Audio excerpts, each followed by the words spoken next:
मित्रों नमस्कार, मैं हूं जसवंत और आप देख रहे हैं हमारा YouTube चैनल अटूट भारत। प्रिय मित्रों, आज हम एक विशेष मुद्दे पर बातचीत करेंगे कि भारत के अंदर कौन विदेशी है और कौन स्वदेशी है, अर्थात कौन भारत से बाहर का रहने वाला व्यक्ति है और कौन भारत में जन्मा हुआ व्यक्ति। इस बात पर हम चर्चा करेंगे। इस बात पर हमेशा चर्चाएं होती रहती हैं और बहस चलती रहती है। आजकल आपने खास करके टीवी चैनल्स पे डिबेट देखे होंगे और हमेशा इस समस्याएं इस धर्म जाति को लेकर हमेशा बनी रहती है। प्रिय मित्रों, धर्म और जातियों के कारण आपस में मतभेद होते हैं, आपस में मनमुटाव होते हैं और समस्या यहां तक पहुंच जाती है कि आपस में लड़ाई झगड़े होने लगते हैं और देश की जनता को और देश की संपत्ति को बड़ा नुकसान होता है। और विशेषकर दुख उस वक्त होता है जब धर्म और जातियों में जब आपस में मतभेद होते हैं, मनमुटाव होता है, लड़ाई झगड़े होते हैं।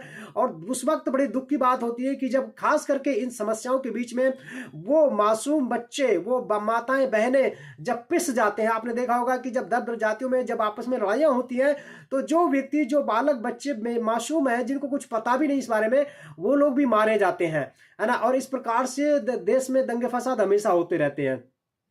तो ये भारत में एक बड़ी समस्या है और ये समस्या आपस के मतभेद खास करके इस बात को लेकर कि कौन भारत का में विदेशी है और कौन भारत में रहने वाला देशी है।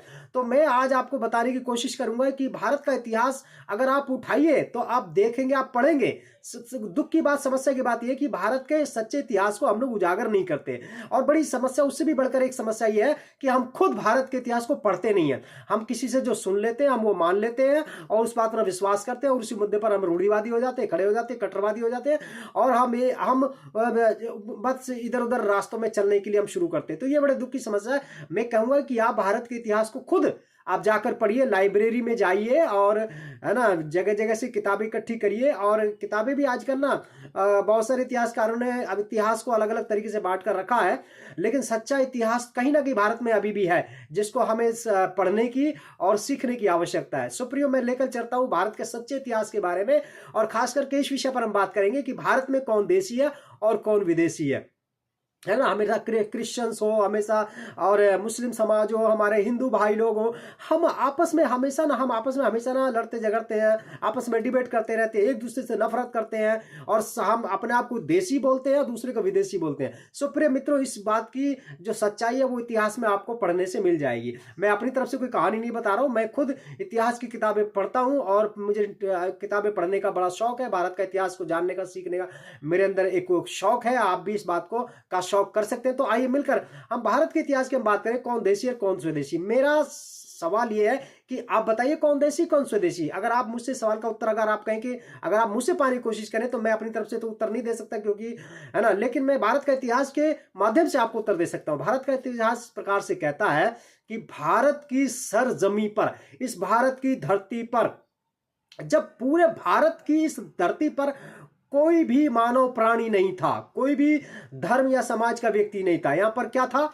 यहां पर एक वायुमंडल था और यहां पर हमारे धरती है और यहाँ पर वायु है, यहाँ पर सूर्य चंद्रमा अपने समय पर निकलते हैं और यहाँ पर नदी नाले, पेड़ पक्षी और पेड़ पौधे हैं। भारत एक खूबसूरत देश है और देश था और मैं उम्मीद करता हूं भारत खूबसूरत देश रहेगा हमेशा, हम अगर भारत के निर्माण में और भारत के प्रकृति में अगर हम योगदान करेंगे तो प्रिय मित्रों, इतिहास बताता है कि इस भारत की धरती पर जब कोई भी मानव प्राणी नहीं था, तब उस समय पर भारत की धरती पर आने वाला पहला धर्म या पहला समाज अगर कोई था तो वो था निग्रिटो समाज। इतिहास बताता है जब भारत की धरती पर कोई भी धर्म के लोग नहीं थे, कोई भी समाज के लोग नहीं था, तब उस समय पर एक धर्म, एक समुदाय, एक जाति के लोग इस भारत की धरती पर आए थे और वो थे निग्रिटो समाज के लोग, निग्रिटो धर्म के लोग। प्रिय मित्रों, उसी के आसपास में दूसरा एक धर्म भारत की धरती पर आया था, वो था प्रोटो ऑस्ट्रेली। ध्यान से सुनिए, प्रोटो ऑस्ट्रेली दूसरे नंबर पर। और तीसरे नंबर पर अगर कोई धर्म आया था तो वो आया था मंगोली धर्म के लोग इस भारत की धरती पर आए तीसरे नंबर पर, है ना।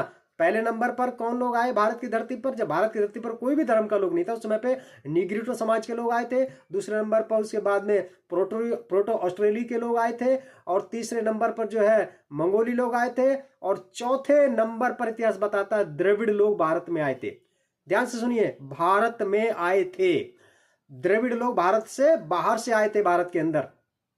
और पांचवें नंबर पर आर्य समाज के लोग भारत में आए थे और छठे नंबर पर मुस्लिम लोग आए और 7वें नंबर पर क्रिश्चियन लोग आए। मैं इस प्रकार से कहने की कोशिश कर रहा हूं इतिहास के माध्यम से कि भारत में कोई भी विदेशी नहीं है, सब देशी हैं, और कोई विदेशी नहीं है, सब विदेशी हैं। इसलिए आइए मिलकर हम एक साथ रहें, एक दूसरे के साथ मिलकर भारत की तरक्की के बारे में चिंतन और मंथन करें, है ना। बेरोजगारी पर बात करें, प्रकृति को स्वच्छ बनाने के ऊपर बात करें, देश में हमारे जो किसान हैं उनके खेती किसानी में किस प्रकार से तरक्की हो सकती है जिससे हमें खाने को मिलता है, उसके विषय पर बात करें। तो हम एक दूसरे के समाज को बढ़ाने की बात करें और देश में हम कैसे हम अपने देश को ऊंचाइयों तक ले जा सकते हैं, इस विषय पर हम आपस में चिंतन मंथन करें, बातचीत करें और हम अपने देश का निर्माण को, अपने राष्ट्र का निर्माण करने में हम आपस में सभी धर्मों के लोग आइए मिलकर हम भारत को आगे बढ़ाने में सहयोग करें। मैं फिर से कहूंगा, भारत में कोई विदेशी नहीं है, सब स्वदेशी हैं, चाहे वो किसी भी धर्म का समाज का व्यक्ति हो, सब देशी हैं और सब भारतीय हैं, सब भारतीय नागरिक हैं। इसलिए हम सबको भारत की धरती पर सबको बराबर का अधिकार है, सबको समान रूप से रहने का, काम करने का, यहाँ पर पूरी आजादी का आनंद उठाने का सबको पूरा अधिकार है। इसलिए कृपया एक दूसरे पर दोष ना लगाएं। अगर आप एक दूसरे को कहेंगे आप विदेशी है मैं देशी हूं, तो इस बात का प्रमाण इतिहास सच्चा बताता है कि कोई भी भारत की धरती पर मिट्टी में से बाहर निकल कर नहीं आया, आसमान फाड़कर बाहर नहीं आया, सब भारत की धरती पर बाहर से आए हैं और सबको मिलजुल कर आपस में हमें रहना चाहिए। और आइए मिलकर भारत के निर्माण के विषय पर चिंतन करें और मिलकर आइए भारत के निर्माण के लिए हम काम करें। God bless you.